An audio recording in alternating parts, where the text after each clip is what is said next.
আজ কিন্তু বাঙালির একটা অন্যতম স্ট্রিট ফুড এগরোল বানাচ্ছি। নয়ডায় আসার পরে জানেন তো এখানকার বেশিরভাগ পপুলেশন যেটা কিনা হিন্দু, তারা তো ভেজিটেরিয়ান, যার জন্য স্ট্রিট ফুডে এগরোল জিনিসটা তেমন দেখতেই পাওয়া যায় না।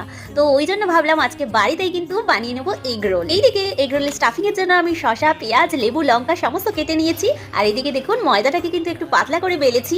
একটু সাদা তেল দিয়ে আরো বড় করে একটা রুটি মতো বানিয়ে নিতে হবে। তারপর অল্প তেল দিয়ে কিন্তু পরোটাটা এপাশ ওপাশ করে ভেজে নিতে হবে।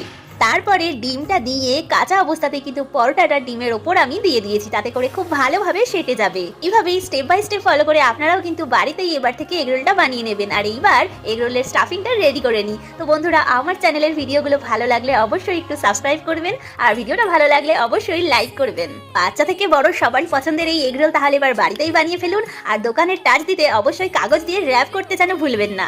এবার চলুন বরকে খাইয়ে রিভিউটা নিয়ে আসি। তো মুখের এক্সপ্রেশন থেকে তো মনে হচ্ছে দারুণই হয়েছে। ভিডিওটা ভালো লাগলে অবশ্যই লাইক করবেন আর চ্যানেলকে সাবস্ক্রাইব করে পাশে থাকবেন।